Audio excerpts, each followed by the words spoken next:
Friends, আজকে আপনাদের সঙ্গে একটা নামের পরিচয় করাবো। এই যে বিপুল ফিশিং। থটস অফ বিলাল ভাইকে দেখে তার ছোট্ট কচি শিশু, যে কিনা মায়ের দুধ খাওয়াই ছাড়েনি, তার অনুপ্রেরণায় তার মতো সেও পুঁথিগত শিক্ষা থেকে কন্টেন্ট দিচ্ছে, যা বাস্তবে তার কোনো মিল নেই।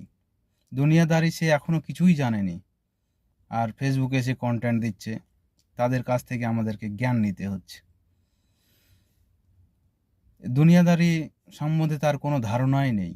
বইয়ে যেটা লেখা আছে সেটা পড়ে পড়ে সে কন্টেন্ট দিচ্ছে, আর সেগুলো দেখে আমরা উৎসাহিত হচ্ছি, তাকে আরও উৎসাহিত করছি।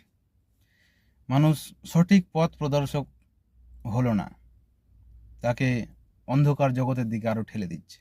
সে কিভাবে শিক্ষা দীক্ষা অর্জন করবে, ভবিষ্যতে কোনো একটা স্থায়ী পদে দাঁড়াবে না, ও এটাই ভেবে, ওর মা বাবা এটাই ভেবে বসে আছে যে এই কন্টেন্ট থেকে এই ছেলের ভবিষ্যৎ উজ্জ্বল হবে।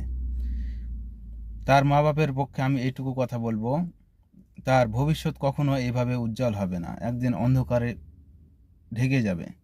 যেদিন ফেসবুক থেকে সব কিছু মুছে যাবে, সেদিন তার ভবিষ্যতে ঢেকে যাবে, সে ভিক্ষা করে খাওয়ারও যোগ্য থাকবে না।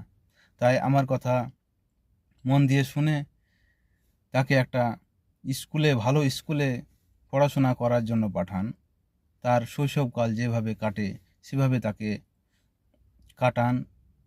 তার খেলাধুলা, তার স্কুল জীবন, বাল্যকাল, একটা ছেলের বাল্যকাল যেভাবে যাওয়া উচিত, তাকে সেইভাবেই আমার মনে হয় উৎসাহিত